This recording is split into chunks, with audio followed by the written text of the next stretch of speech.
All right, good morning, everybody. Good morning and welcome to our first lesson to prepare everybody in the room to become a sergeant. Hopefully, you're all going to knock it dead after this course, all right? I just want to go over some housekeeping rules before we get into any type of material. My name is George Mifsud. I've been teaching with the Keys for almost, 20 years. It's like another career. I'm a retired captain. I did 25 years with the NYPD. I love what I do. Otherwise, I would not be doing this. I could be smoking weed every weekend and just chilling, right, with my kids. Not smoking with my kids, but just chilling. But no, I love what I do. I want to help everybody get promoted. It's one of the best feelings when I go back to promotions or go to meetings and I have people come up to me and say, thank you. You helped me get promoted. It really is a great feeling. And that's what I'm going to do for all of you in the room and for everybody who is going to be watching this at a later date. So this location has a lot of funerals from time to time. We actually have a mass going on upstairs for a family member of the Vigianos. Most of you in the room are young. Some of the older ones may know. Vigianos, two brothers. One was FD, one was our job. Both died on 9/11. I think it's their grandmother who passed and they're having a funeral for her upstairs now, all right? So it's a family member of 9/11. So when we go up, when we have breaks, let's be orderly and quiet up in the parking lots. Don't go that way. Go through that door, okay? That door, back, depending on which way you're looking, on my left, back in the corner, is the entrance we will use to come to class every Saturday morning. The parking lot, don't use that parking lot. There's a tremendous parking lot that way, right facing White Castles. Use that parking lot and just walk around and come on in that way because we have to leave room for the people that are coming to church and masses, all right? We will be here not every Sunday. Schedules are going out. It already went out. We're trying to do every other week, all right? 9:30. We usually start at 9:40. I go like 40 minutes and I give you a break. Studies show after 40 minutes, you need a break, all right? You're not listening, you're not retaining, okay? That's the way I run my class. For those that don't know me or have not heard about me, at times I can say I don't consider it disrespectful, but I say things that you're going to look at me and say, this guy's nuts. I say what I say because it will help you on test day. I come up with some crazy things that come out of my mouth. And it's no disrespect to anybody that's in the room or like I break on civilians. I do what I do because it will help you on test day. You all heard worse out in the street, unless you've been sheltered and you're working in an office since you graduated the academy. So it's nothing you have not heard, but you will hear some vulgar words coming out of my mouth, all right? I don't know how many of you have taken a sergeant exam before. Hopefully it's all your first exam. You have to really, really want it. It's not a hard exam. The patrol guide that we're going to be going through is boring shit. 100% boring shit, okay? Commit to it. I do this every time I start a class. You need to go all in, 100%. I don't want to see you sitting here again in 3 years for a sergeant exam. I want to see you for a lieutenant exam. Give it all you got. Do it right the first time. Don't waste your time, all right? I waited 10 years and I took my first sergeant exam and I banged it out. I was number 3. I was studying for lieutenant as a cop because I knew I did so well on a sergeant. I went from cop, detective to captain in 8 years. The tests were lined up back then when I was taking them. You could do the same, and I'm going to mention this now.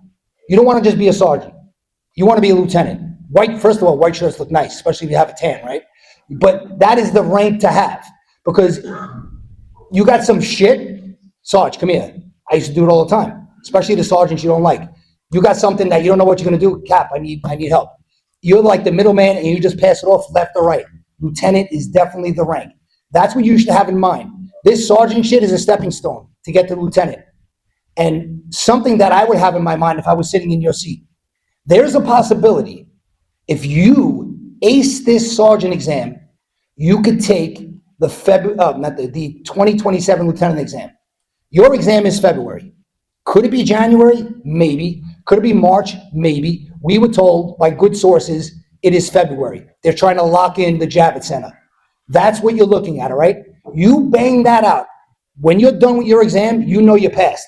So if you see you got high 90s, most likely you're going to get promoted if you have no issues in the first or second group. And then you'll be able to probably take the lieutenant exam that's coming at the end of 2027. That's what should be in the back of your mind as you go through this stuff week after week, because you're gonna say to yourself, this sucks. It sucks, and I wanna drop out. Don't do it. You need to stick something in your head and keep it there throughout the next whatever months we have till your exam, because you need the motivation to keep you going. It is great to get promoted. There are many reasons to get promoted. I'm sure everybody in the room here is tier 3. If there's 1 or 2 tier 2 people in here, you're the exception. You need to move up, get rank to help your pension in the long run. That's number 1. You get promoted, you just gave yourself a raise. I never hit top pay in any rank because I got promoted so quick. That's what you should be thinking. I'm not waiting for people to sell contracts. Let me just get promoted and give myself a raise. It's in your hands, all right? You get promoted, you don't have to be on that foot post no more. Now you be a supervisor giving out the shitty jobs, sitting in hospitalized prisoners, strip search and perps. It's a better job, better quality life the higher up you go, all right? Walking across that stage is a great feeling that you will never forget, especially if you have family and friends watching you. It's a great accomplishment. Many reasons why you should get promoted. Don't answer, but you should answer in your head. Why do I want to be a sergeant? Keep that in your head till your exam, because I guarantee you are going to hit roadblocks. Guarantee. We start every class packed like it is now. 4 or 5 weeks, it's going to dwindle. You're going to see people just start dwindling, whether they gave up or they want to just watch online. But a lot of people give up because it's a challenging exam. I'm not going to bullshit you, but if you follow what we tell you, you are going to do well. So whatever your motivational reason is, keep it in your head. Treat this like a marathon, all right? Patrol guide is about 2,200 pages long. That's one reason why we don't give you a hard copy patrol guide. We don't need you lugging that shit around. There are people that just studied our lesson plans that aced the exam. Our lesson plans throughout the whole course is about 1,100. So we cut it in half of what you really need to know for your exam. My suggestion is, before you come to class, now it's week 1, but let's say week 2, you read what we're covering in week 2 from the patrol guide. It's going to be in KOPS. You have it on your department phone. Read what we're going to be covering. You should read the patrol guide. Me, because I was anal, 1 time. Yes, you could do well just with our lesson plans. That's your choice, all right? Just so you can get the verbiage down, and you're going to see how boring that material is. So you read what we're going to cover. So next week, not next week, but the next class, because we're going to go every other week, we're covering general regs. Read that section of the book, the admin guide, that goes with the class. So you get an understanding, and then when we come to class, we go over the lesson plan. And our lesson plan makes it more digestible for you guys and girls to retain the material. 2,000 pages for a 100-question exam coming at you in February. Multiple choice. I'm telling you, it's not hard if you stick with the process. Look around your command. Easily, you can name 7 sergeants who should not be a sergeant. You say to yourself, how the hell did that person pass? Every rank, it's the same shit. Lieutenants, captains, like you see some of these captains speak on the news media, and chiefs like, dude, do you even fucking learn English? Like, I don't get it. It's not hard. It's multiple choice, okay? And A, B, C, and D, always going to be able to knock out 2 choices, and it comes down to the other 2 choices. You could, if you really want it, you are going to do it. Stick with it. Don't give up. We are here to help you, all right? You all know about the QR code, obviously. Please have that handy to scan in every class. The KOPS system is going to have this video. They're going to make this into an audio for you, all right? The key app, people are getting confused. I don't see it on the iTunes or Google Play Store. It's not one of those apps. It's It's a program that goes directly to a private server because we have so much information. You can't just get a regular app. It won't be able to handle that, all right? So, but it functions as a phone app.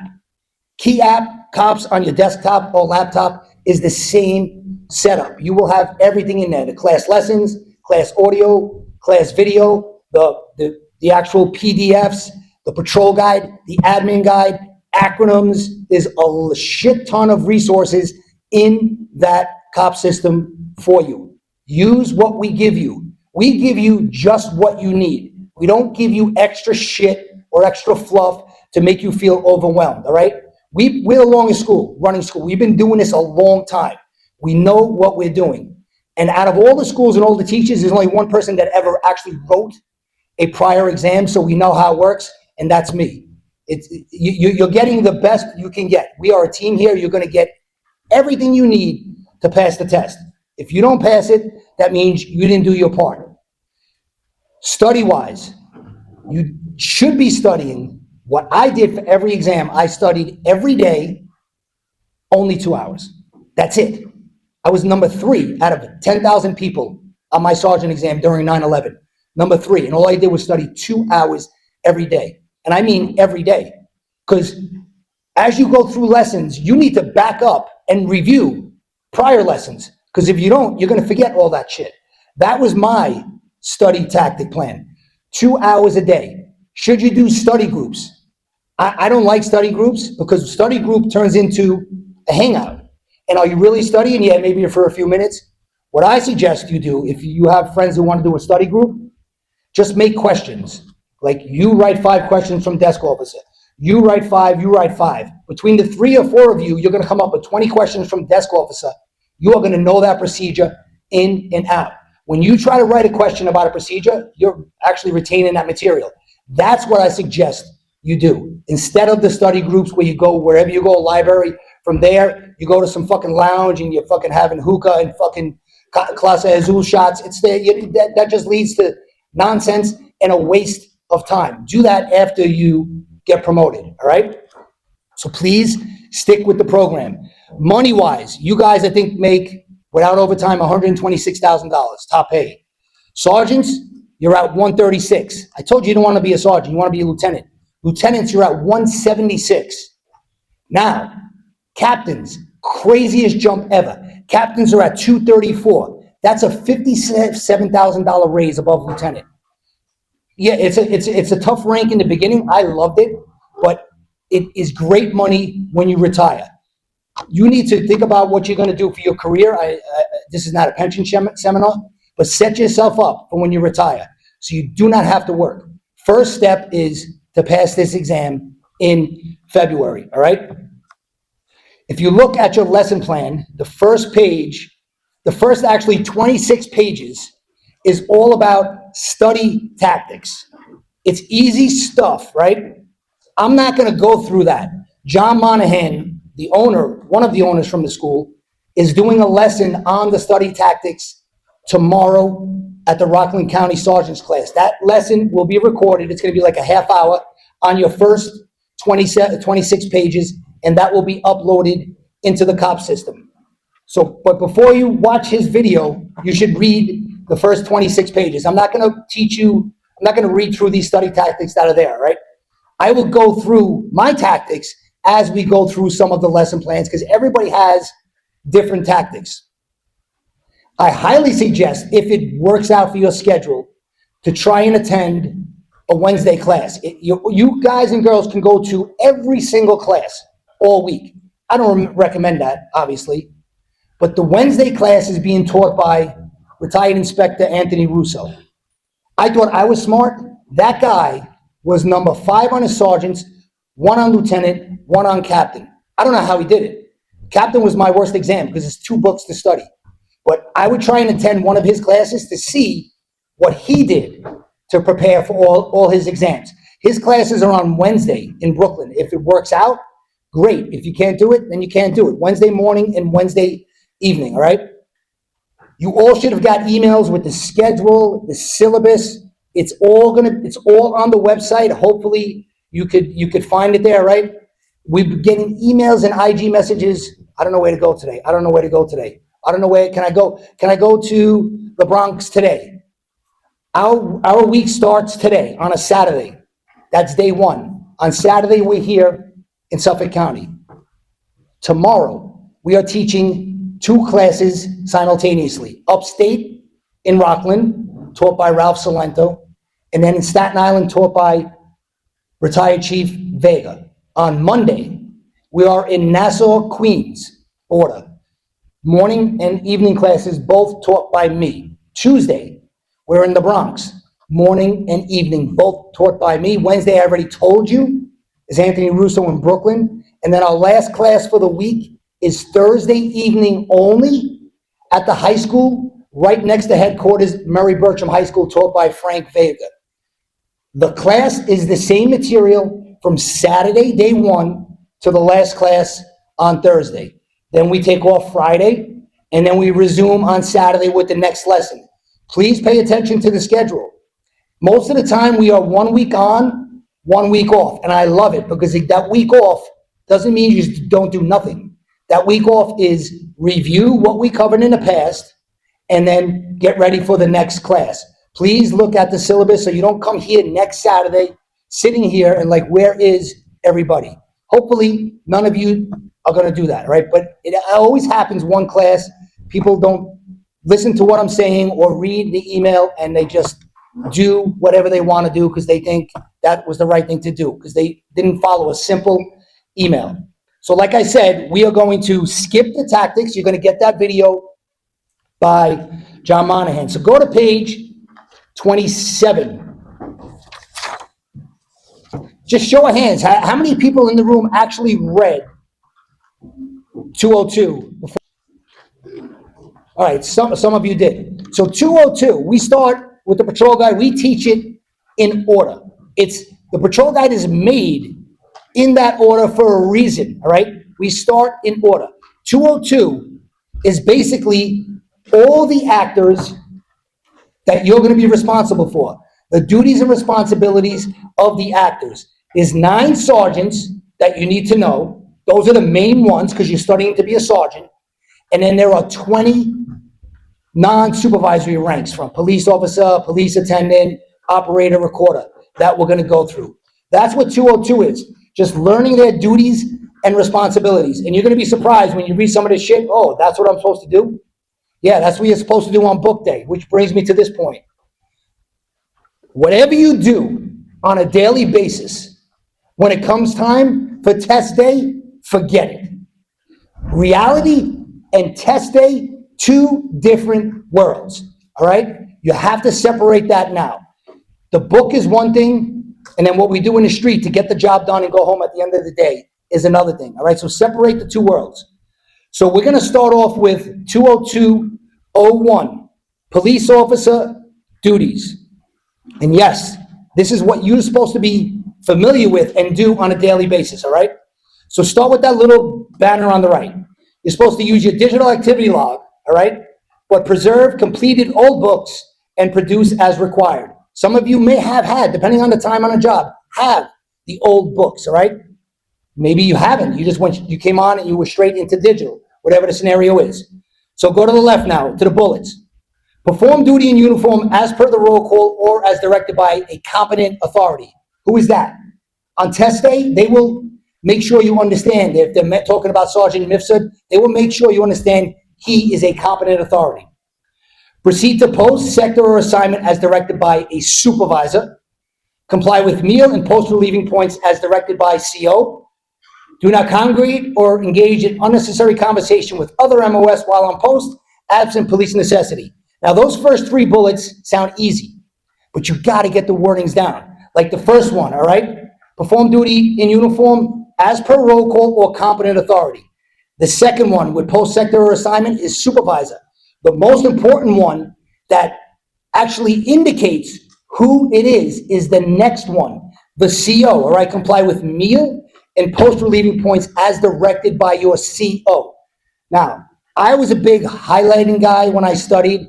Like even when I prepare for class, if you look at my book, I have yellow highlight, I have red ink, I have blue ink, and I have green ink. That's just me. I do things so it help me retain it, all right? I would if I tell you to highlight something, I mean, I hope you would highlight something like, as directed by the CO, I would highlight that part, all right? All right, regarding the job radio, you're supposed to monitor the portable radio. If your assigned radio is defective, it says, obtain a radio from a desk officer.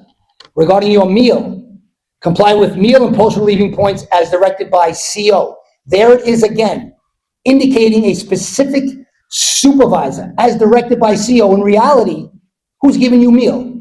It's either the patrol sergeant or the desk officer. Again, forget reality. Don't leave your post or sector until meal actually commences. Yes, there is no such thing on test day as travel time, all right? You have a 1200 meal, that's what time your meal starts, 1200, all right? Be back on your post when meal ends. 1300, you're supposed to be back on post. You're supposed to be aware of and inspect your post or sector for conditions requiring police attention. Render all necessary police service in your assigned area and as otherwise directed. Familiarize yourself with the everyday routine of people residing, doing business, or frequenting your post or sector. Investigate suspicious conditions and circumstances on your post. Give attention to crime hazards. Notification-wise, you come across an unusual crime, an unusual occurrence, or a condition, you are to report immediately to who? Patrol supervisor and platoon commander. That's a great test question right there. So if you look at that, we have the word "and" in uppercase and bold for a reason. Tricky questions. You're not going to see it all the time. What they will do, they will switch the "and" to "or," and that makes that statement incorrect. There are certain words start getting used to now when you see it in the book. And, or, must, always, never, sometimes. Those words will kill you on test day. Now, you're not going to get 100 questions where they're fucking around with and, ors, and all that. You may get 2 or 3, because that's going to separate people on the list, all right? Conditions not requiring immediate attention, you tell the TS. When you enter or leave the station house, the PSA or district during your tour, report to the desk officer indicating the reason for your presence therein. When dispatched by the TS op, you have to keep the TS op informed of the police service that you rendered. If you render police service in another precinct, report to the desk officer of that precinct. If detained at court and you're unable to return to the command at end of tour, notify the desk officer. Now, if you look to the little box on the right where it says 21203, if you're on assignment requiring relief, notify the desk officer 1 hour prior to end of tour. It makes sense because the desk has to arrange relief. So here is the first little, I would say discrepancy, where you, in one procedure, it tells you to do X, Y, and Z. And as you see here, in another procedure down the road, it tells you to do a little something, all right? And we point that out for you, okay? That's why it's in that box. When you see a test question on test day that asks something, and you know it sounds familiar in more than one procedure, what they do is in the stem of the question, they will say, as per Patrol Guide Procedure 20201. So now you know you have to answer it according to police officer, because they know it is an issue with that down the road. Hopefully, it doesn't happen. They don't do it intentionally or they don't do it by accident. But we will point out anytime a procedure tells you to do something differently down according to another procedure. So that's it for police officer. R&P operator duties. While assigned as the driver for a boss, you will operate the car for the entire tour unless you can't drive. And some of you, for sure, in this room can't drive. And don't take it personally. A lot of us, not me, got our license just to get on the job. I know for sure, I remember I was a sergeant, and one of my good friends was in my command, and I grabbed him to drive. Within the first fucking 3 minutes, I said, pull the car over, and I started driving. Because he just couldn't fucking drive. And if we're gonna get into an accident, let it be my fault, not your fault, all right? So, When the supervisor is out of the car, monitor the radio messages directed to your assigned area. Seatbelts, pay attention to this. This is what the operator does. You will inspect and notify the patrol supervisor of any deficiency. I would highlight that because when we talk about the recorder, it's going to be a little different. So operator, you come across a deficiency in the seatbelt, whatever that deficiency is, you are telling the patrol supervisor. Slide to the box on the right. Ballistic window inserts and wedges. The operator, you inspect the window inserts and the wedges. If the vehicle is equipped with them, make sure they're properly installed and not damaged.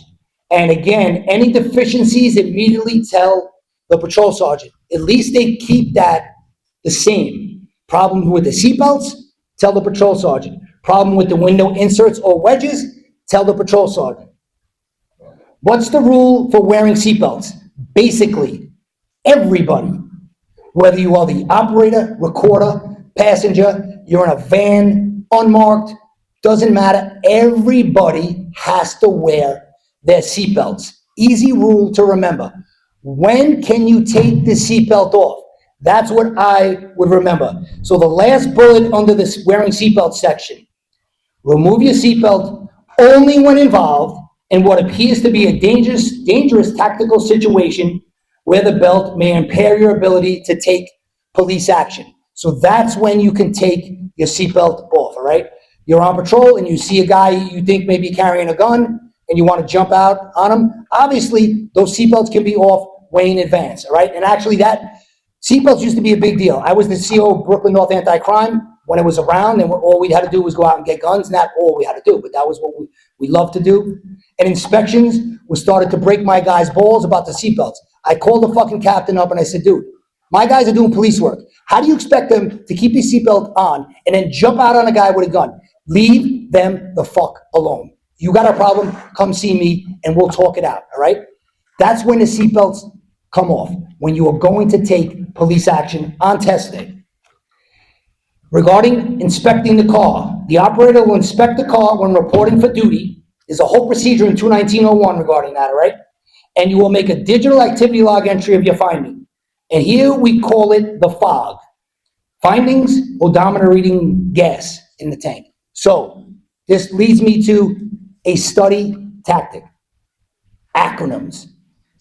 Acronyms are big. We're going to give you acronyms, but you may come up with your own acronyms. Basically, an acronym you can make up when you have a list of things. Super important. If you have a confusing list, or if I tell you this list is important and there's an acronym, use it. If there's not an acronym, make one up. With ChatGPT, you could come up with all kinds of fancy shit. I'm telling you, acronyms help me out big time. So when you sit down to take your test in February, they're going to give you scrap paper. When the bell rings, you should write down some important acronyms. That's what I did. I made a list of acronyms, and when I would start studying my 2 hours every day, the first few minutes were acronyms. I would look at the material and I would write it out. Look at it, write it out. Eventually, what happened? I didn't need to look at it anymore. It was here, and I wrote it out. True story. On one of my exams, probably lieutenant or so, I don't know, definitely not captain. The bell rang, and on my scrap paper, front and back, I filled it up with acronyms within like 4 minutes. And what happens? One of these proctors the city hires, who can't even fucking hear or see, comes over to me and says, "Where'd you get that paper from?" I said, "It's the one you gave me when I came in the room." And they're like, no, we gave you a blank paper. I know you gave me a blank paper, but I wrote the acronyms down there. No, you cheated. I said, listen, when you take the test, IAB supervisors will be in the hallway. Brought them in, and I'm like, showed them. This I just wrote. Give me another paper and I'll write it for you. Point being, acronyms help big time because you're going to get a question and it's going to involve an acronym. It's going to happen. Instead of having to pull the information from your head, it's already there on your scrap paper. Now, don't make an acronym for every little thing, all right, where you have fucking 80 acronyms or 90 acronyms. That's crazy. But something important that I will tell you, I would make an acronym. Acronyms, we also have a list in KOPS, AKA the key app of acronyms, all right, that we came up with. Use them or make your own. You make your own, you'll never forget it. So when you inspect the car, the acronym is FOG. All right, operating a vehicle, operate the RMP. Only when assigned and qualified to operate such vehicle. Operate the car in a manner to avoid injury to people or damage to property. We are supposed to drive at a slow rate of speed, except under exceptional circumstances or extreme emergency, and make sure we follow the rules in the New York State VTL. Constantly patrol your assigned sector. Avoid remaining in areas where radio reception is poor. Permit only UMOS performing police-related duty to ride in an RMP on patrol. And when you transport non-MOS, be extremely vigilant and adhere to the VTL except in an emergency. Do not unnecessarily leave your car unattended. When answering a job, make sure you remove the keys and lock the vehicle. Next little bullets, highlight it because it's going to be a little different when we talk about the recorder. The operator is allowed to take the car out of assigned sector 3 times, directed by competent authority, answering an emergency call, servicing, repairing, or cleaning as required with permission of who? The desk officer. Respond to messages of serious police emergency within 5 blocks of the location, even if the message is directed to another car. Look what it says. Regardless of your sector, I'm good with that. Precinct, I'm good with that. Borough boundaries, so you can go into another borough if it's within the 5 blocks. Now, that's the first time you're seeing a number. Numbers are big. This is easy, 5 blocks, and I'm gonna point it out every time we have a number. That's why it's bold and underlined. Numbers, so I want you, when you have time, just try to write test questions. That now, as you study, not easy to write test questions that make sense and won't have problems. But if you have numbers, it's so easy. 30 days.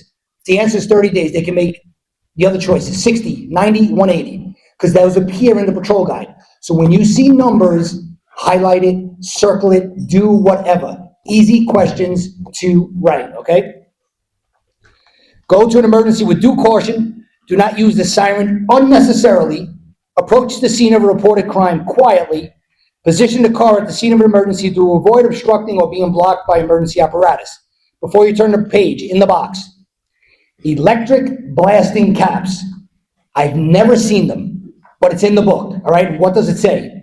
Do not carry electric blasting caps in the vehicle. That's one rule. Don't have them in your car.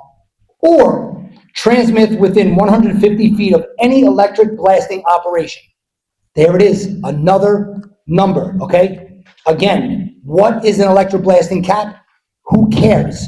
Just know the rules. And by the way, it's in the book because some ass must have carried an electric blasting cap in the RMP.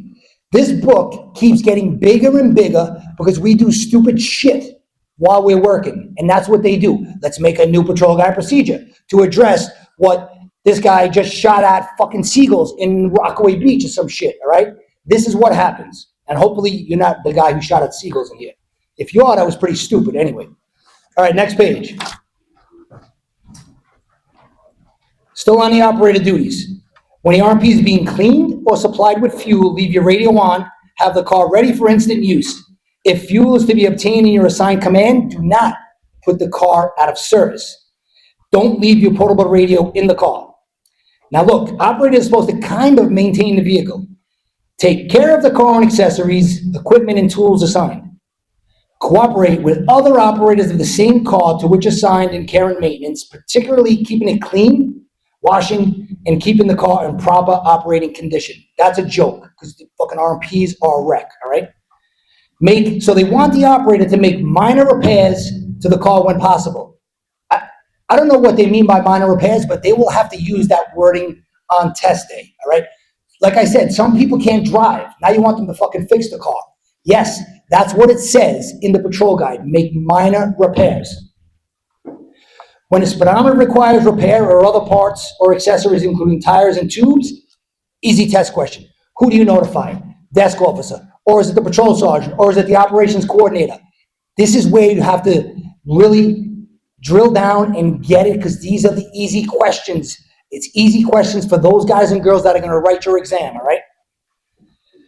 Regarding preventive maintenance, when it gets its oil changes and etc., the operator is supposed to enter the appointment for preventive maintenance on the sticker affixed to the vehicle. Deliver the car for regular preventive maintenance inspection as scheduled on the sticker and affixed to the vehicle. Now, in reality, we probably have a car guy in the precinct who doesn't exist, or she doesn't exist in the book. This is the operator's job on test day, all right? Last thing before we go into the next actor, the box on the top right. R&P pushing or towing cars. Do not, there's those words like must always, do not tow or push another vehicle with the R&P. This includes pushing another R&P. No good on test day, all right? Exception now, only highway vehicle can push or tow, and then only in the following circumstances. The vehicle has to be blocking an active traffic lane. That's the first prong that has to be met. Then highway has to be equipped with the protective bumper guard, and they can push the vehicle where? To the nearest location where it can be parked safely. They cannot push or tow on private property or to a repair shop. In that box, a lot of easy information to write a question if they wanted to go to that. All right, next actor. Recorder. You're gonna ride in the front seat of the R&P, except when you're transporting a perp or an EDP, then it tells you get into the back. But most of your R&Ps, obviously, should have the partition, so then you don't have to get in the back. You can stay in the front, all right? Seatbelts. You will assist the operator in inspecting. Now, here you go. Look at what the recorder does. You come across a deficiency, you inform the operator and notify the patrol supervisor. I find that very odd. I'm good with telling the patrol sergeant, the boss, I find it odd that we have a cop notifying another cop, all right?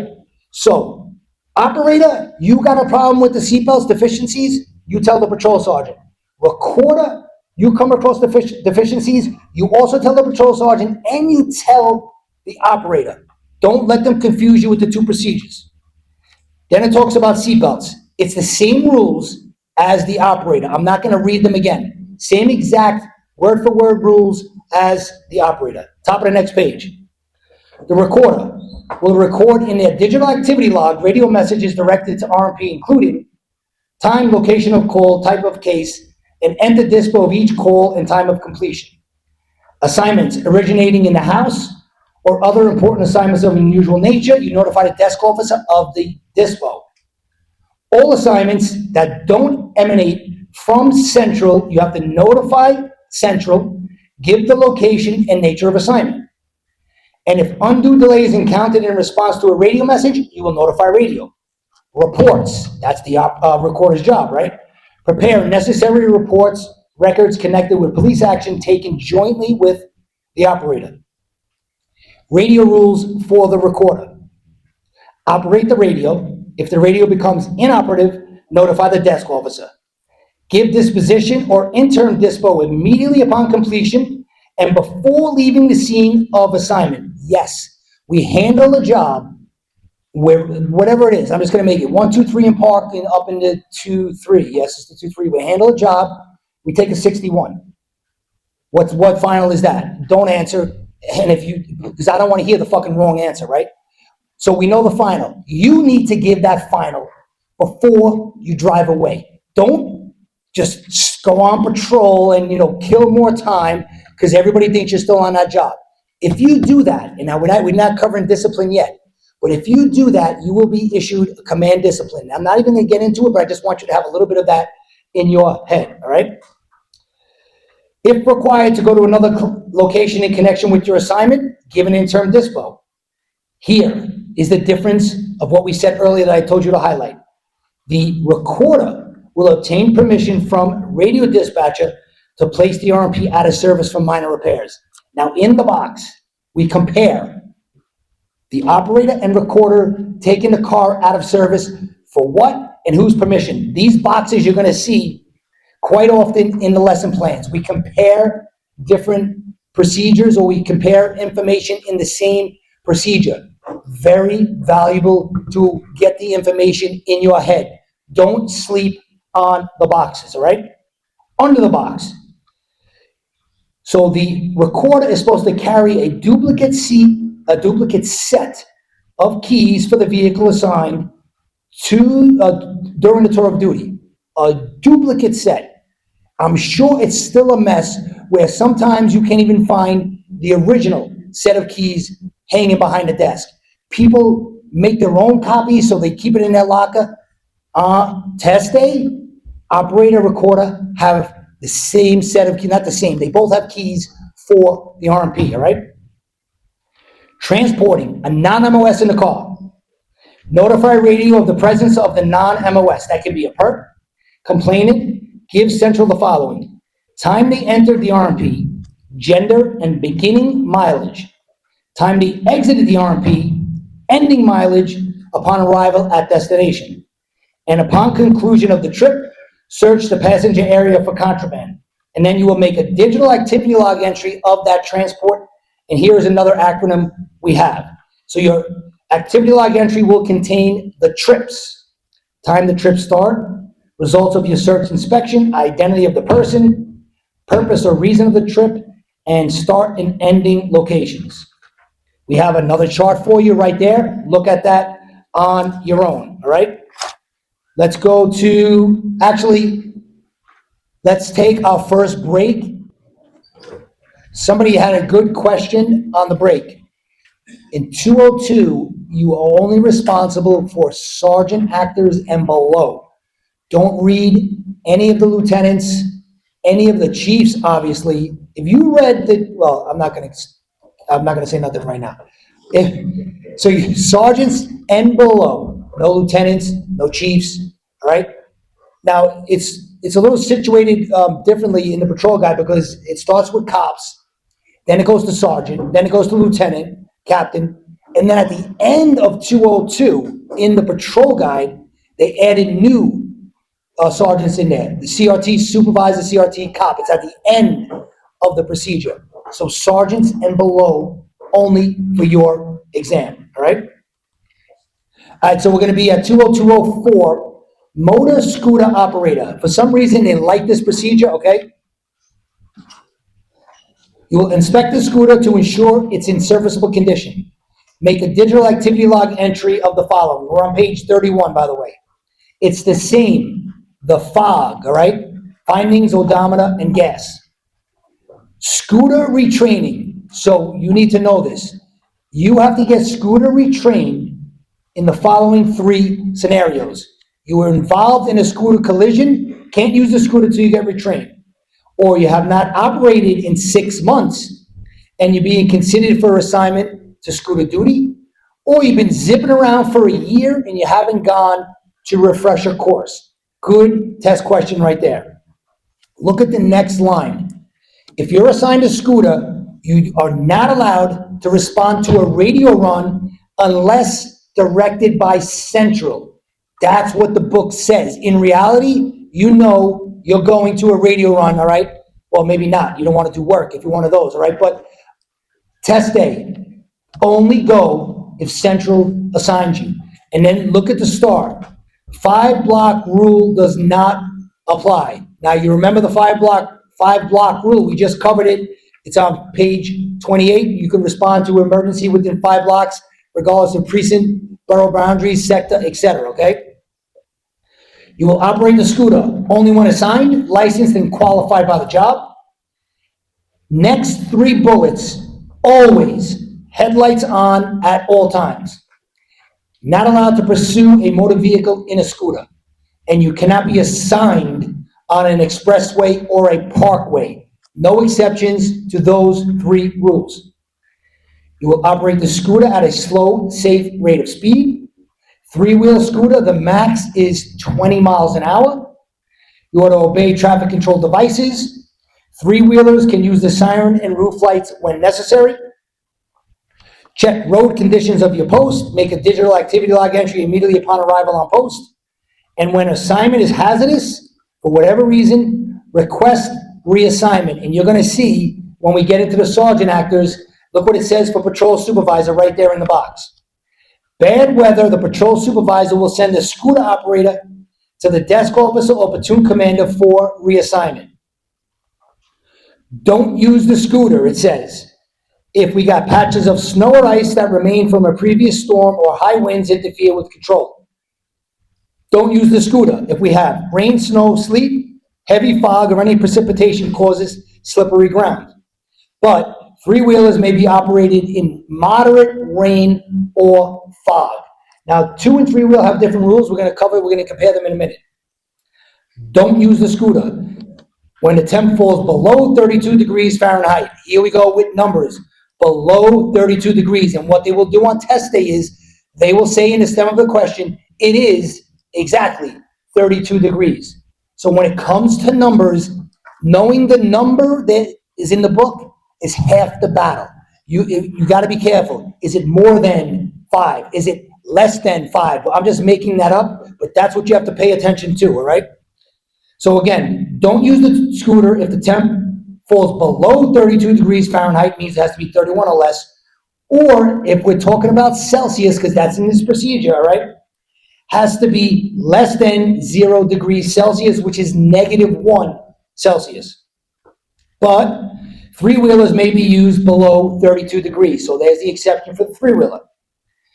Uniform and equipment for scooter.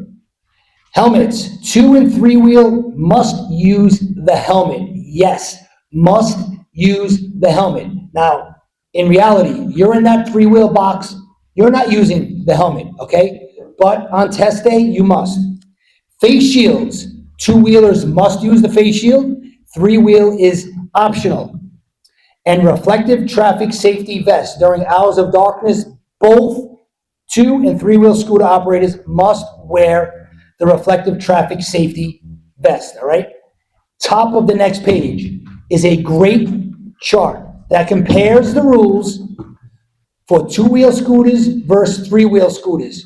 They're very similar, but I want to point out the ones that are different. There are 4 rules that are different. 8 are the same rule that applies to both scooters.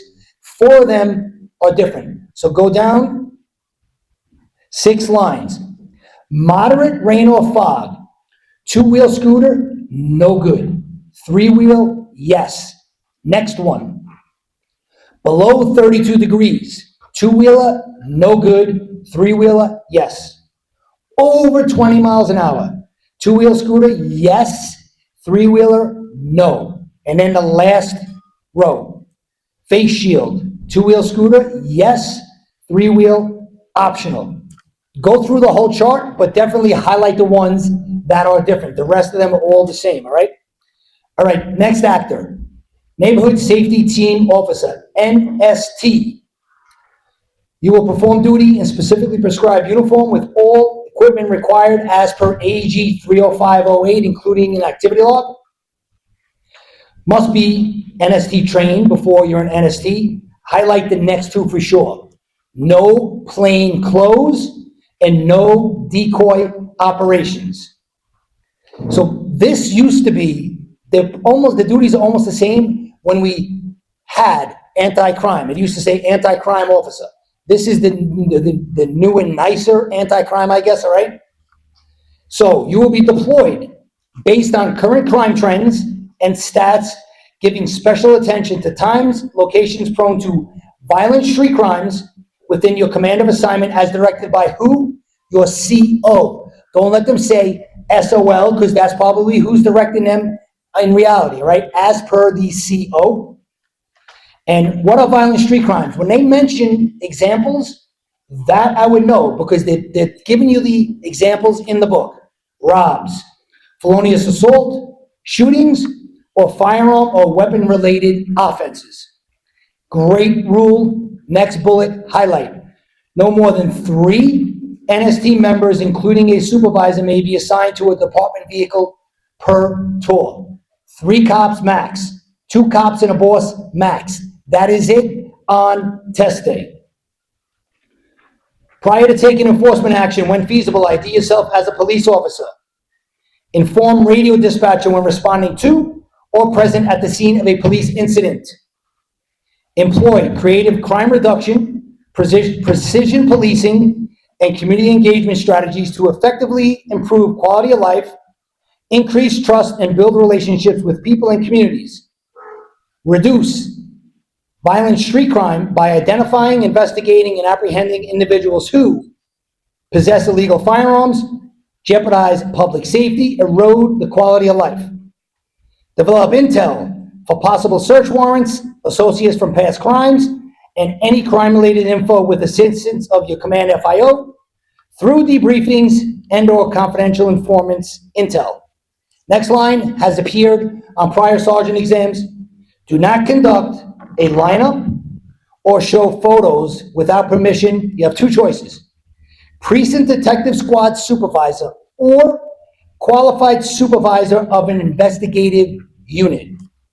All right, we're going to skip some of the cop actors. Let's go to page 37.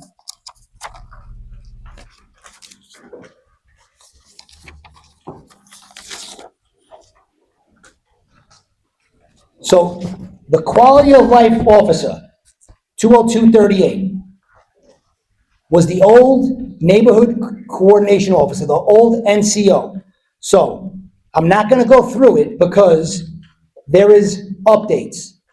So updates, what does that mean? Revision orders, revision notices, changes a procedure. These books were printed probably 2 weeks ago. Last week, April 24th, they came out with a revision notice and it made changes to this procedure. So not big changes. Obviously, we can't change your book. It's in your hand. That's one reason why we don't give you all the lesson plans for the whole, for the whole course, because the job keeps changing procedures. So we updated this procedure. So in KOPS, you will have the new page, the new pages 37 and 38 that go with this procedure. So just print it out, stick it into your, tape it into your book. Or if you actually want to make the handwritten changes, you can do that as well. It's probably like 6 lines. You probably could squeeze it in there somewhere if you want to do it. So that's how up to date we keep your material, all right? As soon as the change comes out, you're going to know about the change. You're going to get emails with changes. We're going to have a monthly recap of all the changes. What's going to happen eventually, when they pick a date for your test, they will say, after, I'm making it up right now, after November 30th, you don't have to worry about any more changes to the department manual.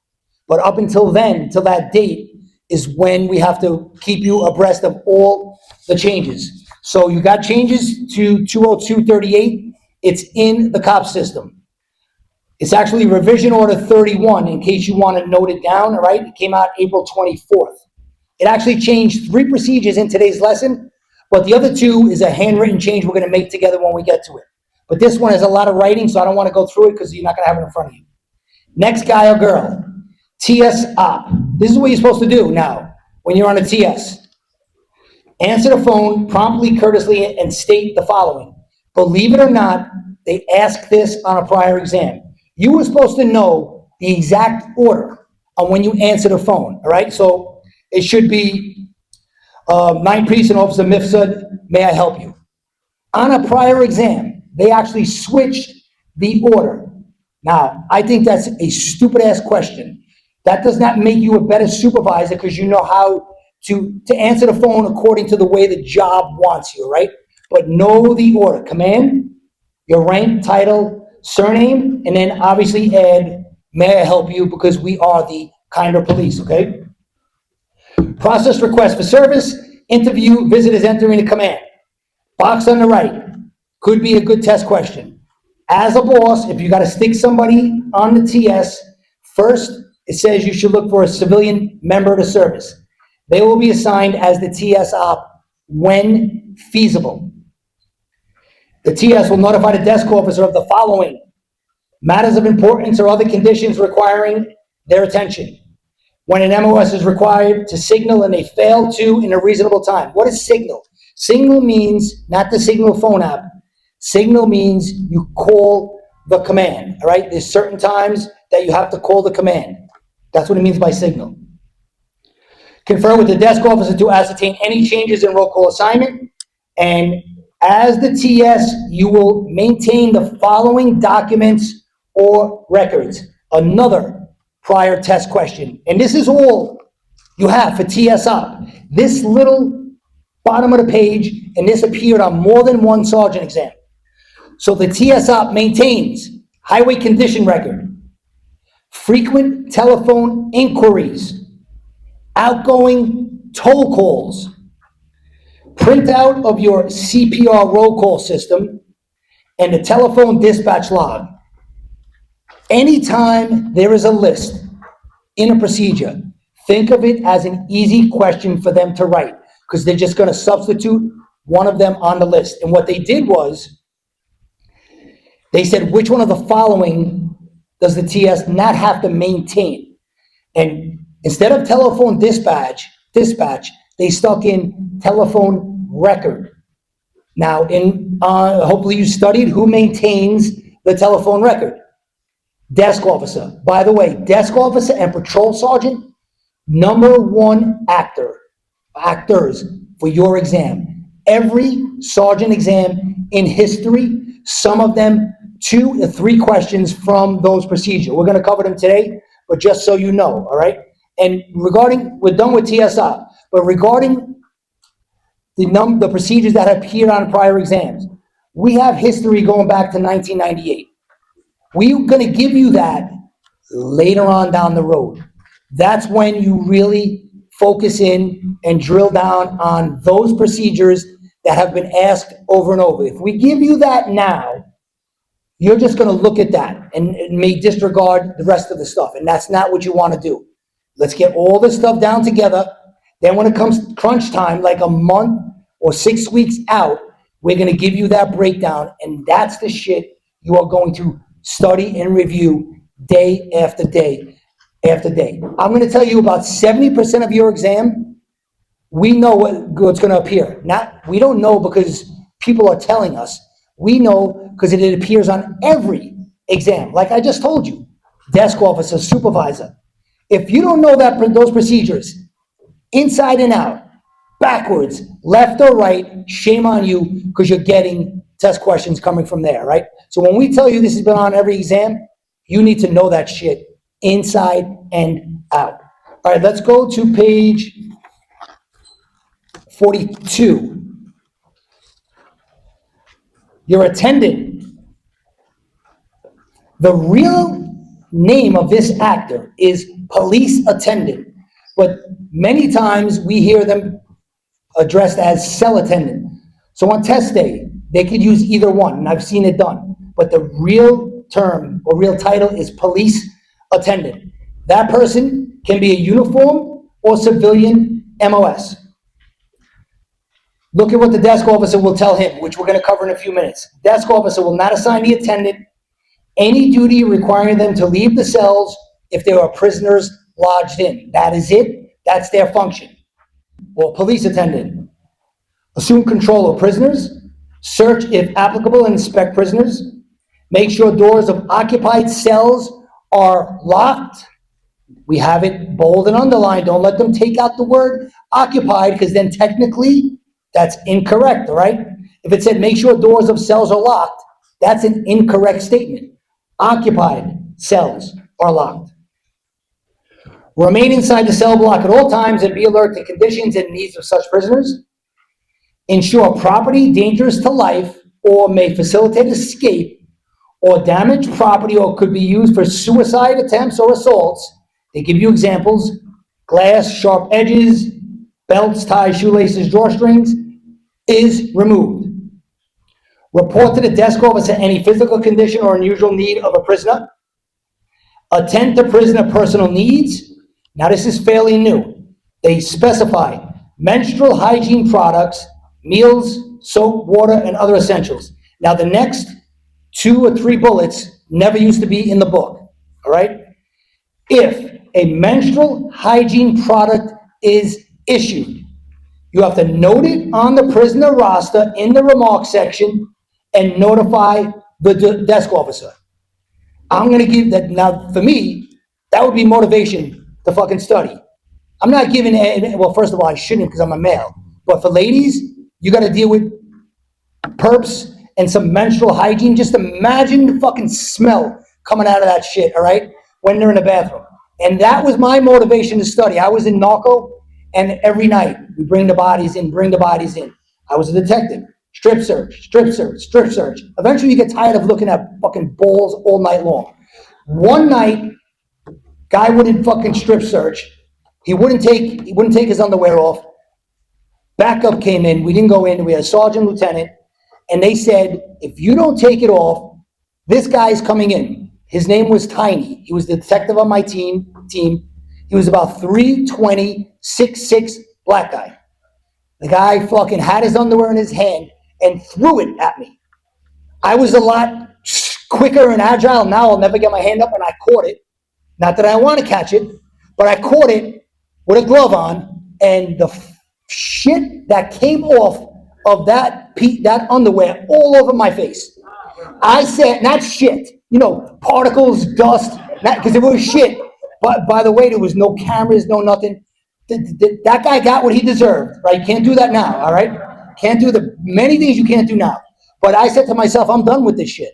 Literally, I'm not doing this. I want to be the guy behind, the sergeant or the lieutenant, saying, George, you got to strip search that guy. That was my motivation. During 9/11, I said, I'm going to study. And I studied so good that I did great on the exam, all right? And remember, something in your head that will keep you motivated, all right? Ladies, maybe you're going to change some fucking tampon and the lady's going to swing at your face. That should be your motivation, that you don't have to do this shit anymore, okay? And again, I say what I say because you're never going to forget it on test day. You're never going to forget this menstrual hygiene thing, all right? You note it on a prisoner roster remarks and tell the desk officer if you give them a product. All right, female cell area. A male attendant can visit female cell area when, listen to the conditions, accompanied by a female MOS, and then only with permission of a supervisor in command, or during daily cleaning if they're unoccupied or an emergency. Now, in the first line, we said accompanied by a female MOS. That term, that title, when you see in the book, MOS, member of the service, that means everybody, civilian and you guys, uniform members of the service, all right? When you see UMOS, that's only you. It does not apply to the civilians, just in case you didn't know, because they've gone to that on test day before. Relief. Remain within the cell block during relief and make sure doors of occupied cells are locked. Immediately after reporting for duty. Now, here is a time frame. They like time frames. Sometimes they say at least once a tour during the 4th hour. Immediately after reporting for duty, conduct inspection of the cells, make an entry on the prisoner roster, and notify the desk officer of the results. And then you will conduct an inspection every 30 minutes. Another time frame. Make an entry of your inspection on the prisoner roster. Regarding maintenance for your cells, report necessary repairs to the desk officer or appropriate supervisor. I would highlight that. That used to be going to a different actor. I'm not going to tell you the actor because then you'll have it in your head. And the reason I say the people writing your exam are going to be sergeants with one lieutenant overseeing them. So they took an exam years ago. So they know what's changed. And they'll say, oh, this has changed. Let's hit them with this, okay? Keep cells supplied with paper cups, toilet paper, paper towels. After perps have been taken to court each day, wash your cells and test the alarm in the cell block. Now, the next set of duties are for civilian attendants only. Immediately request assistance like panic alarm, contact the desk for a medical emergency in a cell. Enter occupied cell only when accompanied by what? Now look what it says, one of you. A UMOS unless there's some type of life-threatening emergency, and escort prisoners as directed by competent authority. All right, I want to get into some sergeant actors, and if we have time, we'll go backwards a little bit. So let's go to page, it's right here, 45. Number one, 100%, desk officer. Every sergeant exam, I say this one is more important than a patrol supervisor. It's on sergeant exam always, lieutenant exams, and even on a captain exam. Now, if you're in the room or you're watching from home, some of you purchased the sergeant and lieutenant course. For those that are studying for the lieutenant exam, you're getting a head start. We're not going over lieutenant duties during this course. Basically, you're getting a refresher on the sergeant duties. And then when your class is done, the sergeant class, we are gonna roll right into a lieutenant course. So this is a warm-up head start for anybody in the room who purchased the sergeant lieutenant combo. Lieutenant duties are on your own. We will get into lieutenant when we're done with the sergeant course. All right, we all know who that desk officer is. We know who the ones you don't want to bother with some bullshit, okay? Definitely know this guy or girl cold. Let's go. You will be a uniform member, obviously in the rank of sergeant or above. A lot of times lieutenants want to stay in on the desk, and they are the desk officer. You will perform duty in uniform. You're responsible for all, I would highlight it, police operations in the command during the tour. Anything in that house, the desk officer is responsible for. Somebody upstairs gets sexually assaulted, guess who's gonna get in trouble? The desk officer. They're responsible for everything. Somehow a perp escapes out the back window in a cell or bathroom, desk officer is responsible. They are in charge, all right? When assuming desk duties, sign your name and time in the command log. When you leave the desk for any reason, sign out in the command log, and you will operate and monitor the base radio. Now, in reality, probably done by the TSOP in some commands. Test day, that is the boss's job. Desk officer, you take care of the base radio. Here we go with time frames. At the start of the tour, you are to query the medical division sick reporting system to determine any MOS who are out sick or who are not full duty. They're coming back, restricted, limited, modified, etc. Any unaccounted for MOS, look what it says, immediately investigate unaccounted MOS at the start of the tour. And then if it's after 2 hours and you can't find this guy or girl, you are then gonna follow a procedure in 324.17 called absent without leave. We're gonna cover that, I think it's 3 lessons down the road. And I'm gonna tell you right now, it's a little procedure that appears on sergeant exams over and over and over. After roll call, the desk officer will provide central with a complete rundown of the command resources as listed on the CPR system roll call, and will notify the radio dispatcher throughout the tour with changes as they occur. During the tour, update central with changes as they occur, like reassignments or additional resources. During the tour, log into DOS and input the following: tax numbers of all MOS on the roll call, tour assignment, vehicle number if they're assigned to a vehicle. Check computer systems. What's the time frame? Frequently throughout the tour. Don't let them say at least once a tour, all right? Because you're going to see that somewhere else. Computer systems is frequently throughout the tour. Check command email. Definitely highlight this. Check the command email immediately upon starting your tour and then during the 4th hour. That 4th hour is going to pop up again in the same procedure for something else. That's why I want you to highlight it. Command email again, beginning and during the 4th hour. And you're going to make a command log entry of your inspection. Monitor the finance messages affecting the command or members of the command. Monitor department directives and disseminate information affecting the command as appropriate. Ensure important actionable info is relayed to outgoing platoon or appropriate personnel as required. Next page. Prior to taking desk duties, this is what you need to do before you sit your ass on the desk. You will inspect all arrest processing and prisoner detention areas within the command. That's the first thing you're doing when you come down from the locker room and you get behind the desk. Go check the prisoner area, all right?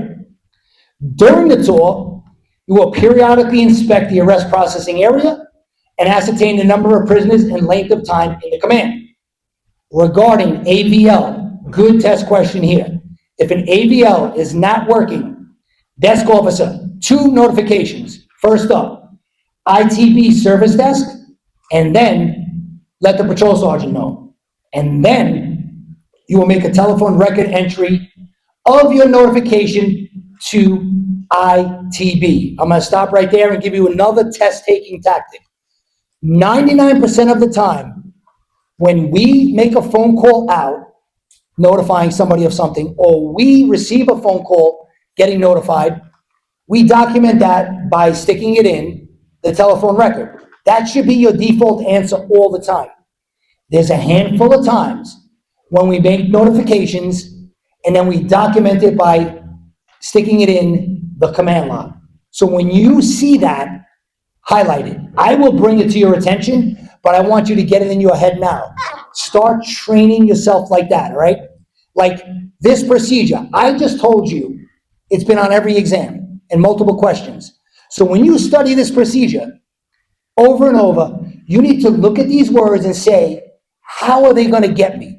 Because you know it's coming your way. How are they going to trip me up, all right? Don't let them trip you up on anything that we know is coming your way. All right, back to the desk officer. Record adjustments on CPR roll call, make command log entry. Notify TSOP of all post changes. Notify the patrol supervisor of reassignment of members returning from court or details. When it comes to meal, arrange meals and relief for personnel assigned inside the command facility. Remember, you are in charge of all police operations inside the command. Ensure that supervisor meals are scheduled so that one boss is on patrol at all times.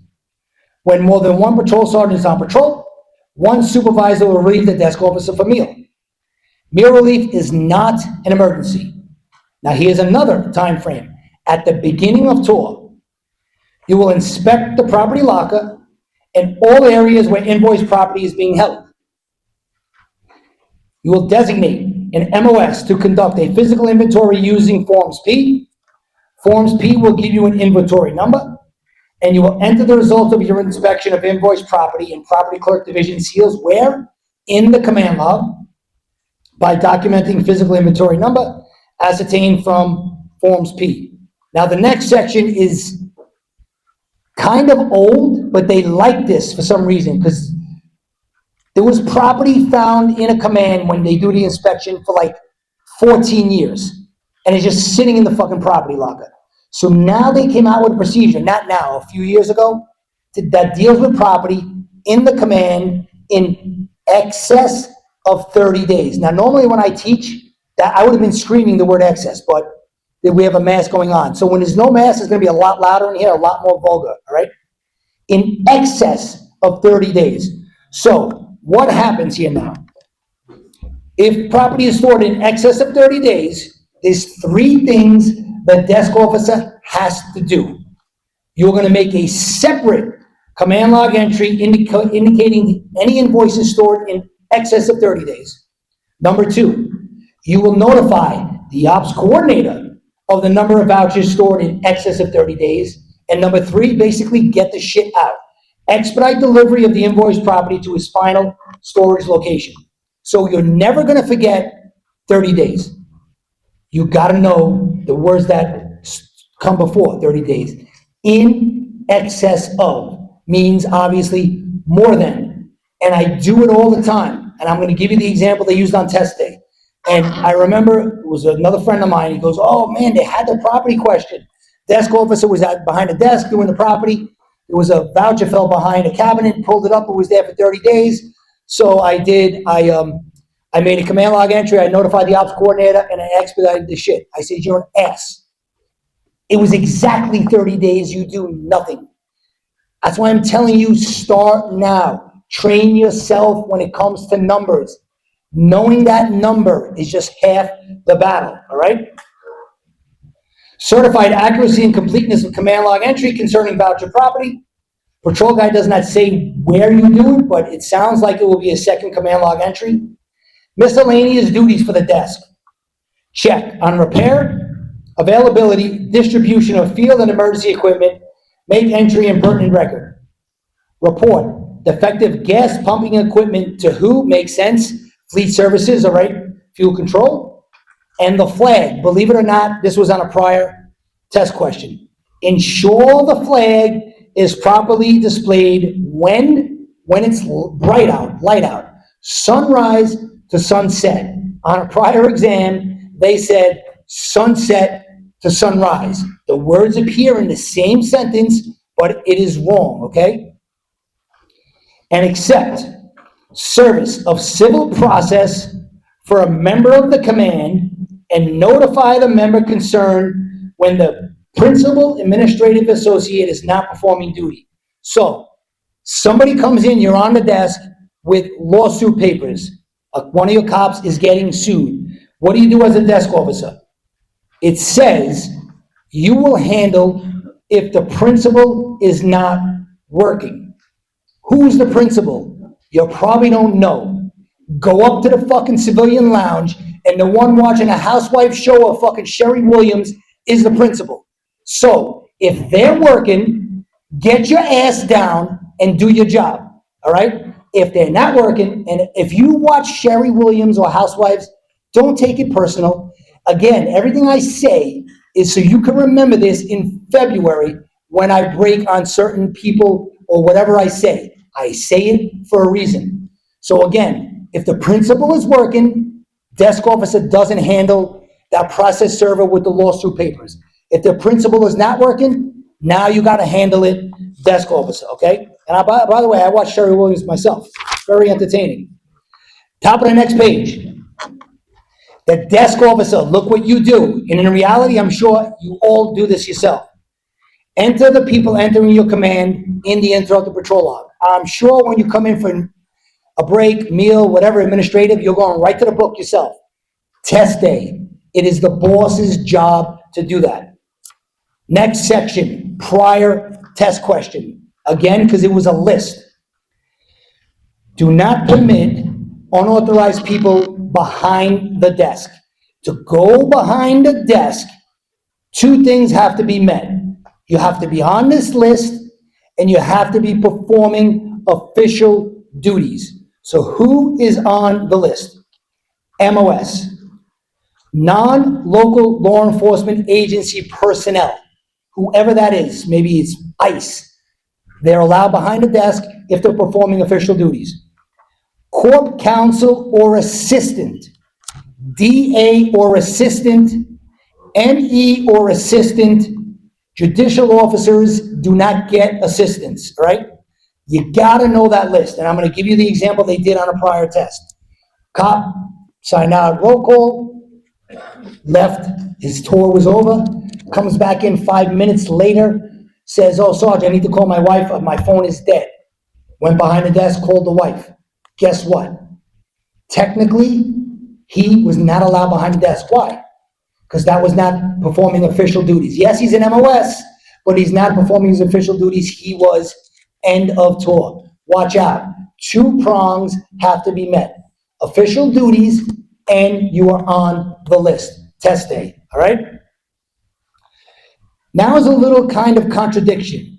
We just set up above, non-local law enforcement agency personnel are allowed behind the desk if they're performing official duties. Now it says, non-local law enforcement are not permitted in non-public areas of any city property.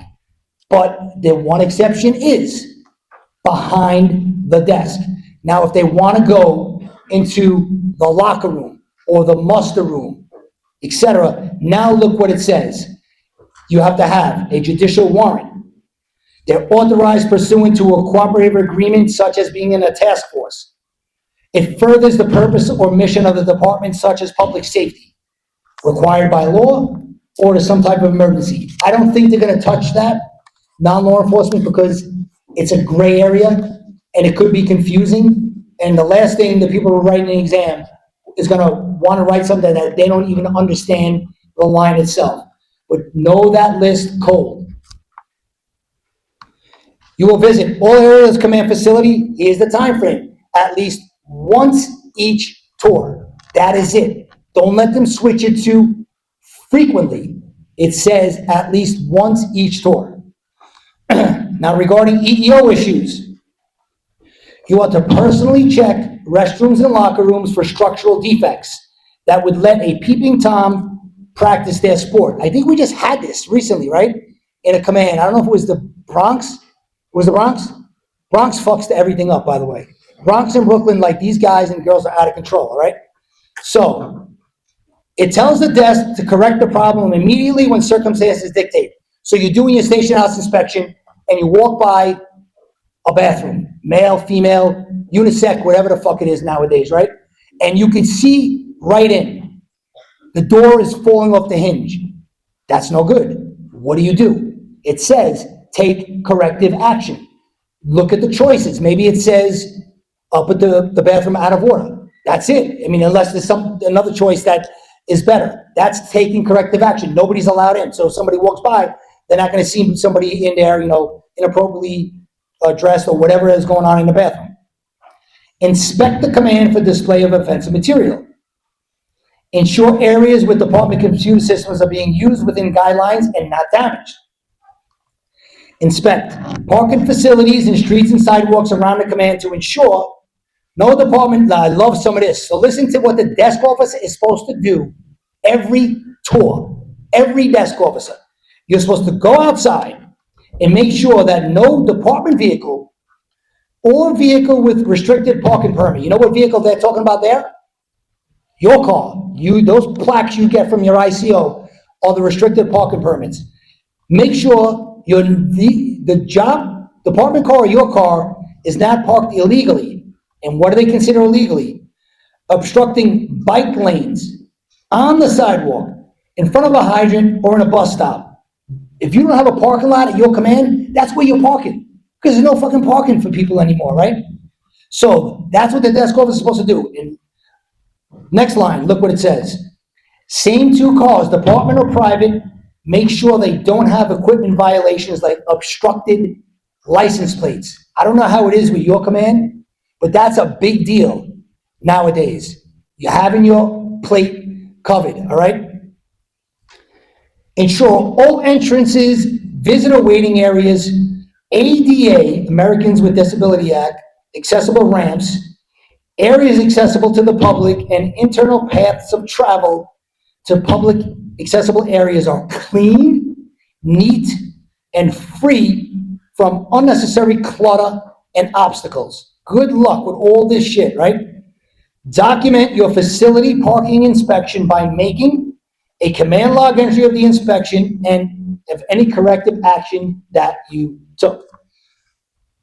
Top of the next page, good list, good test question. The desk officer is responsible to directly supervise the cat pack.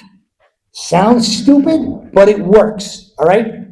Command clerk, the arrest processing officer, and the desk will supervise in conjunction with the ops coordinator and monitor arrest processing. Next up, TSOP, and we already said it. Ensure a civilian member is assigned when feasible. You can also use uniform members on restricted or limited. Next up, patrol wagon operator. The desk will assign a qualified member to operate when a civilian operator is not available. If neither is available in the command, we go to the patrol borough. And then it says, don't assign this operator any duty outside the station house without prior approval from the borough court section concerned. Outside the house. If they're in the house and there's no perps to transport and you want them to sweep up, that's good. It says don't give them work outside the house. Assignments from borough court section are priority over precinct assignments.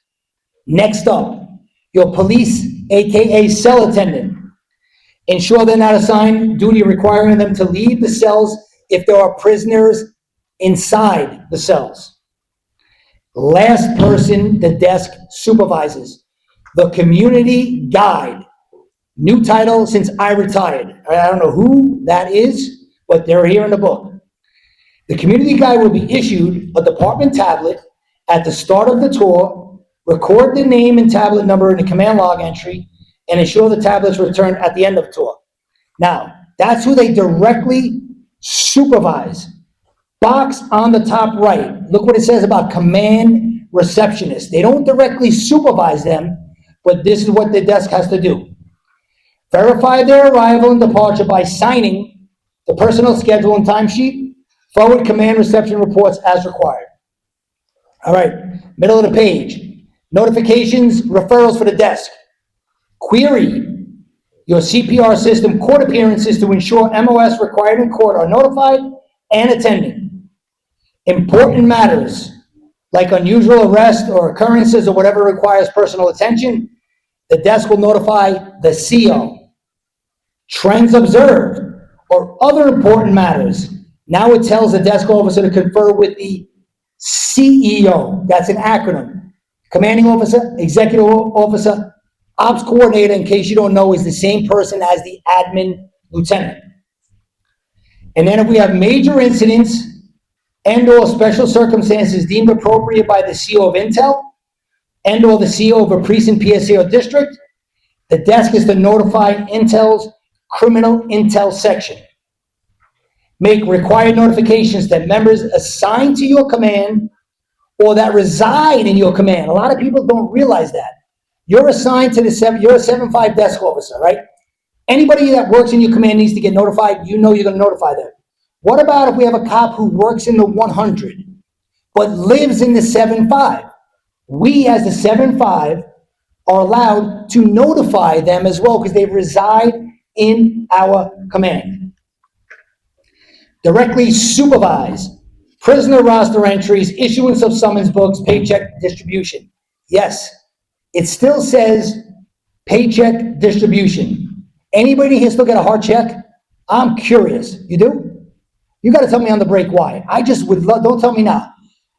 I haven't seen a bank in like 20 years. Honestly, everything's electronic. But this, so because of you, they still have that in the book. Not because of you, but there's a, people still want a hard check. Maybe they're hiding their funds from significant other. I don't know what the reason is, but I can't wait to hear what you're going to tell me.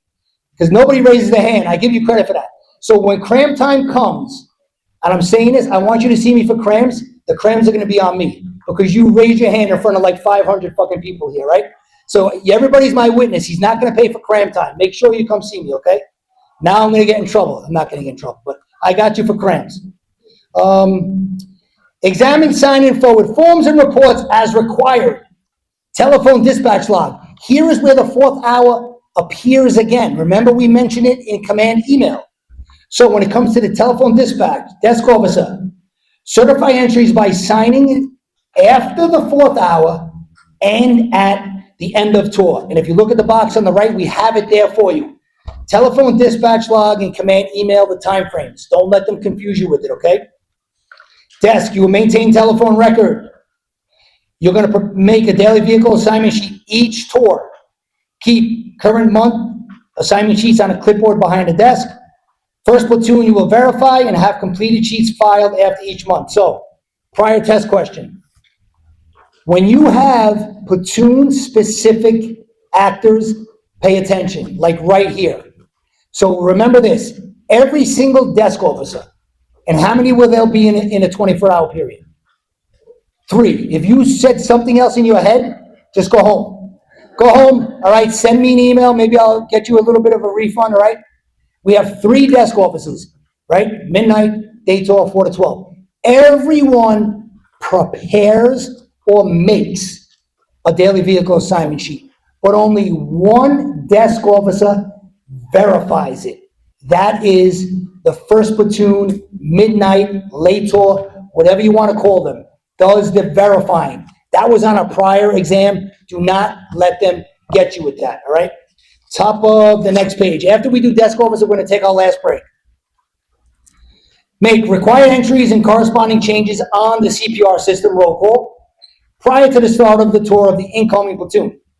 Examples they give you, an MOS taking an E-day or going sick, etc.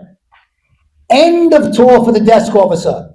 You will supervise the platoon sign out at the end of tour, and you'll make a command log entry prior to your end of tour with all of the following goes in the command log. So, identity, condition, and location of MOS injured during the tour goes in your end of tour command log entry. Location and time of any of the following jobs during the tour. Confirmed, don't let them take out the word confirmed. Confirmed shots fired jobs. So if it's just shots fired, that doesn't go in your end of tour entry. It has to be confirmed. 1013s or 1085s, whether confirmed or unconfirmed, go in your end of tour entry. Open missing persons requiring follow-up, including ID, Asian residents, 2 prongs there.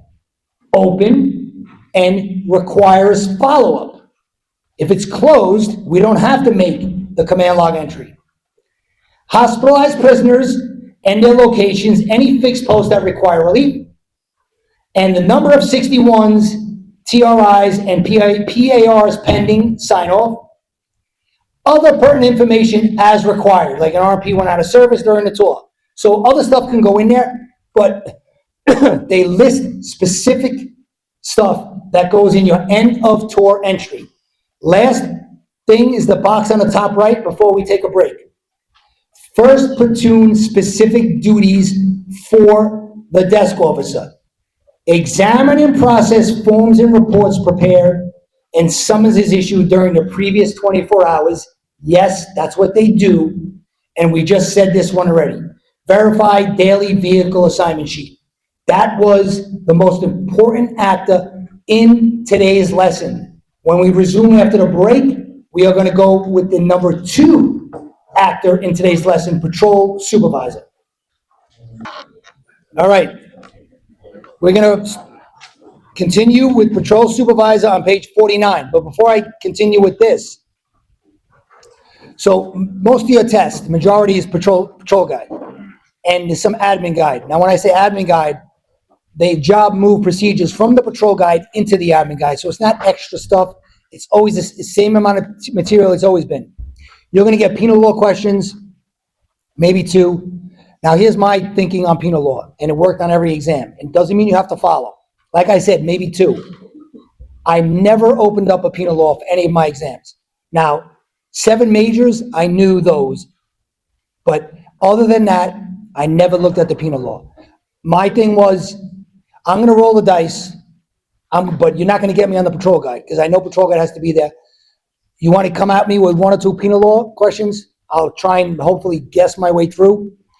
Because you don't know where they're going in that whole penal law book for 1 or 2 questions. And it never backfired on me.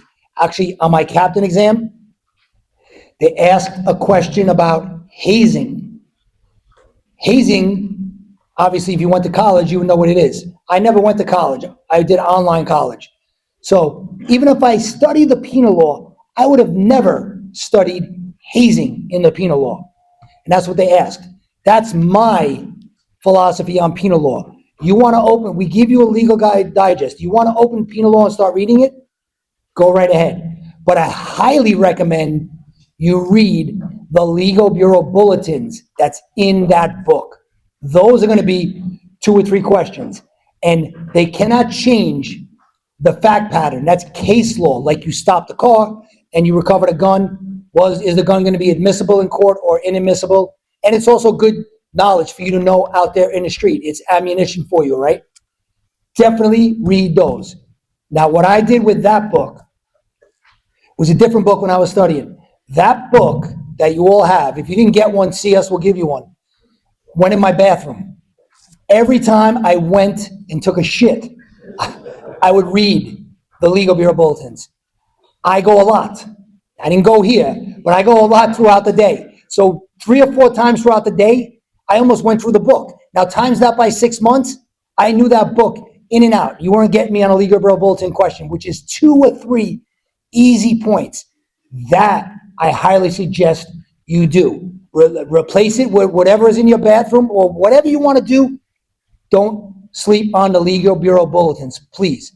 Also, when you're reading patrol guide procedures from the patrol guide, right now we just dealt with actors. We're going to get into procedures like line of duties, missing persons. You're going to read, it's going to have a purpose of a procedure. It's going to have the cop duties, right? Then it's going to go to maybe the patrol supervisor, then the desk officer. Obviously, you're studying for sergeant. You got to keep reading. After the sergeant, it may go to a lieutenant, which is very rare. That's another reason why you want to be a lieutenant. Not a hard test. Then it goes up to captain. You don't read the lieutenant or captain duties, but look at the end of the procedure. At the end of procedures, they have something called additional data or notes. And a lot of times in that paragraph, there's information that has no actor attached to it. So that means you're responsible for it. And examiners like to go there because they know most students stop reading at the actor they're responsible for and don't go look at the rest of the procedure. So if you read from the patrol guide, make sure you look at the additional data. I'll call this the key guide, key patrol guide. We have everything you need to know. So if you're not going to look at the patrol guide, you're going to be good covered with our book right here. All right, let's get into the next actor. Number 2 for today's lesson. Patrol supervisor. You got to either be a desk sergeant, desk officer, or patrol sergeant for sure when you get promoted, right? All right, you will comply with Admin Guide Procedure 32220, which is the Attendance App Guidelines. We're going to cover that in general regs next week, okay? At the start of the tour and at the end of the tour, you comply with that procedure. You will conduct roll call. When? 5 minutes after the start of the tour. It used to say something different. So again, I'm not going to tell you what it used to be because you don't need to know. But the examiners know what changed, so they may hit that, okay? Patrol in uniform as directed. Supervise all police field operations, all right? Field operations. Remember, the desk officer is in charge of all police operations in the command. Patrol sergeant, obviously, you're in the field. Radio runs. Immediately respond and direct activities at WEBS is the acronym. Weapons, emergencies, burglaries, serious crimes. Now I'm going to add something in there because it comes up in another procedure. Add in there fires, because when we cover fires down the road, patrol sergeant has to respond to fires in their command. It's not part of the acronym, but get it in now when you're studying the acronym so you know that it comes from another procedure. And you're going to make appropriate digital activity log entry when you respond to one of the webs. If the patrol sergeant's unavailable, Central will immediately dispatch the patrol sergeant from the adjoining command. Ensure radio run directed at MOS assigned to their sector or post are acknowledged. When services are no longer needed, direct RMP units to resume patrol. Little box before you flip the page regarding meal. Notify the TSOP of your meal location, and you will relieve Lieutenant Platoon Commander or Desk Officer for meal when designated. Top of the next page.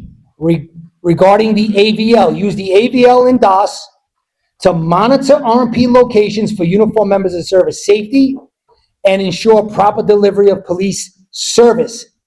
Good test question here. Patrol Sergeant, if an AVL is not working, what do?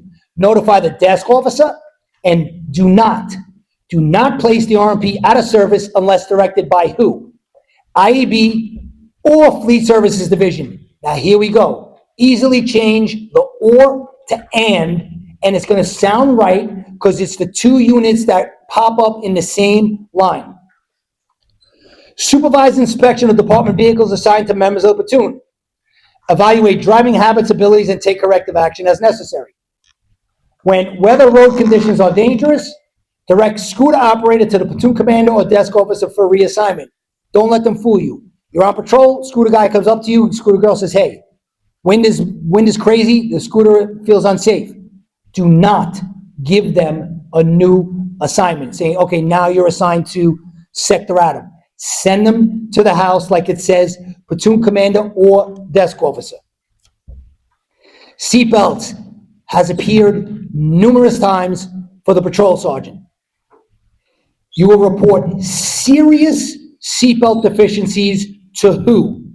Lieutenant Platoon Commander, and if the lieutenant is not available, then you go right to the CO. If seatbelt defects are deemed not consistent with normal usage, take appropriate action. Next line has appeared as well. Report all vandalism of RMP seatbelts to IEB. So serious deficiencies to the lieutenant, lieutenant not there, CO. Vandalism, you get in the car, what's vandalism? Obviously, the seatbelt is cut, clearly cut so you can't use it. What do? All right, then it goes to IEB. If you just came into class, come up to the front, we have material for you. Somebody's coming up. Be vigilant for indication of disabling or improper use, like the seatbelt is buckled behind the seat, so you don't hear the ding, ding, ding. See him right here. Use, this is fairly new. When I say fairly new, since the last exam, use the Salesforce application to assist in supervising or conducting quality of life operations. Visit members of the service as follows. Now, if you follow us on Instagram, Frank Vega, retired chief, just did these particular points as a question. Did everybody see it on Instagram? If you didn't, you should follow us because we post a lot of announcements on Instagram. We're not asking you to follow so we can get followers. We don't want you to miss information, right? So these are the time frames. Get it down. You will visit foot post in RMP. The answer is frequently and at irregular intervals. You will ensure MOS do not congregate or engage in unnecessary conversations with other MOS while on their post and absent from police necessity. Next up, get the time frame down. This was the answer. This is the question he asked on Instagram. Visit hospital and special post. The answer is at least once a tour. Document the visits in your digital activity log. Enter name, time, assignment of member you visited, and sign the digital activity log of every cop you visited. Next bullet, highlight. Report derelictions of duty to your CO. So this is something we call breaking the chain of command, which means you skip a rank, like you have a cop going to the CO. What happened to the cop going to the sergeant or lieutenant? You have a sergeant going to the CO. What happened to the sergeant going to the lieutenant? We call this breaking the chain of command, all right? And the little box on the right, regarding first platoon cooping. Patrol sergeant, you will visit various locations when you work in the first platoon at different times to ensure that uniformed members are performing duty at all times. Next page. Conduct investigations, submit reports as required, including but not limited to injuries to MOS, uniform and civilian, that's the line of duty procedure, or damage to department property. Review and sign officer profile report of POs and detective specialists monthly. Make required entries, and you deliver, this is an easy test question, these monthlies to who? Platoon commander for review by the 5th day for the previous month. It's not in this procedure, but when is the cop supposed to give it to the sergeant? Second, all right? Second day, cop to sergeant, sergeant to platoon commander by the 5th day. Easy test question. Current matters of importance, you will notify the lieutenant, platoon commander, or desk officer.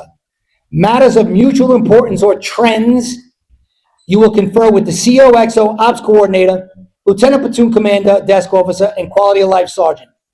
You will use the Salesforce application to assist in supervising and conducting quality of life operations. And you are to be cognizant of crime and conditions and instruct officers regarding activity affecting their sectors or posts. Last little box before we move on. Submit to the CO in writing recommendations for members under your supervision for special assignment, detective designation, or change in assignment. All right, I want to go to some changes that came about. Go to page 54. Just make a note. The quality of life sergeant 20239 was also affected by that revision order 31. So in COPS, you have this new page as well. Quality of life sergeant, all right? And also on page 58, crime analysis sergeant. We could actually make this change ourselves. So on page 58, crime analysis sergeant 30314, If you look under the heading support, confer, and communicate, right? Go down to the third bullet that starts out with communicate frequently. So there's going to be something that you're going to insert. It goes right there, but just write it on the bottom of the page so you don't have to squeeze it. So this is the change from that revision order. You're going to write provide information regarding retail theft to your quality of life team. Again, provide information regarding retail theft to your quality of life team. That change, you don't have to worry about printing out a page. So you know what? On page 54, I could read you what the change is. It's 3 sentences. If you want, you want me to read it, you want to write it, or you want to print out a whole page? Let's see hands for me to read it. All right, so we'll write it. Okay, so the bottom of page 54, you're going to have a new black sub-bullet and write retail theft. And then the first line is going to say, ensure information concerning retail theft is shared. I'm going to read it again. Ensure information concerning retail theft is shared by crime analysis sergeant, comma, to identify problematic locations within the command.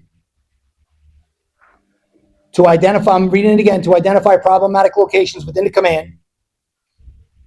That's the first thing the quality life sergeant has to do. Now do a sub-bullet. Supervise location visits. And then another sub-bullet. Monitor and review all action within Salesforce application.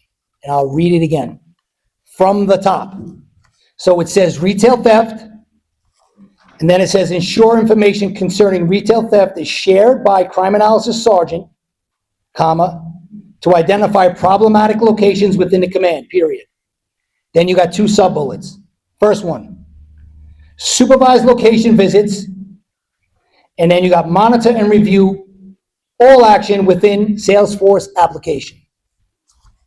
The only change you have to make is the first change I told you about, where it's a lot of writing. Can't read all that. I could read it, but you're not going to be able to write it all.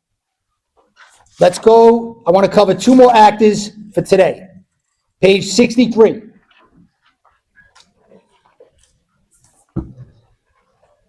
Community Response Team Officer, CRT. I believe the CRT used to be the khaki pants, right?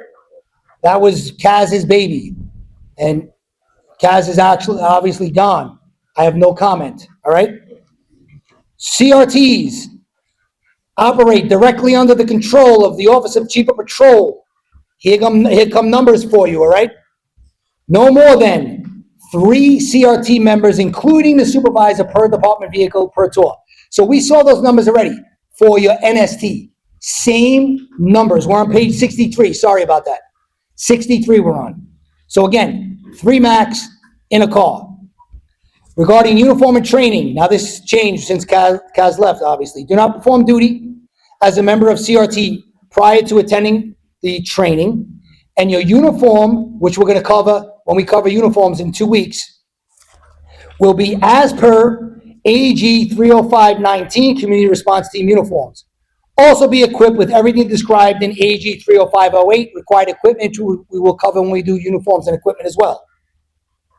Next 2, same as NST. No plain clothes, no decoy operations. Maintain daily record of activity in digital activity log. Inform radio when responding to or present at the scene of a police incident. Monitor 311 calls for service in area of assignment for chronic conditions, locations, or matters of community concern. Reduce violent street crime by identifying, investigating, and apprehending individuals who possess illegal firearms and jeopardize public safety.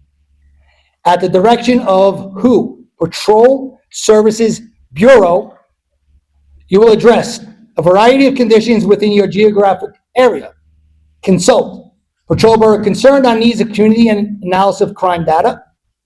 Conduct coordinate operations with appropriate units to address chronic complaints like car meets, I would watch out for that, all right? Because you just saw that incident in the 104 in Middle Village, all right? Car meets, unlicensed vending, illegally operated mopeds.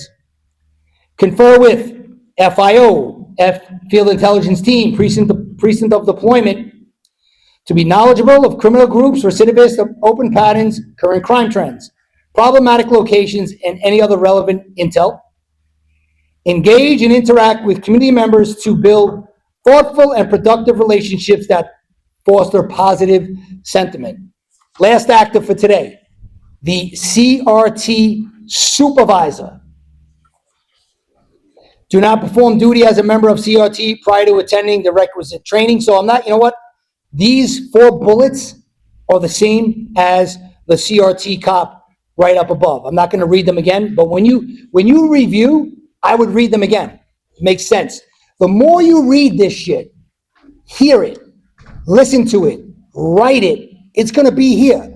Believe it or not. And before we get into the rest of the duties, every class I would have people ask me, Cap, first of all, don't call me Cap. My name is George for everybody here.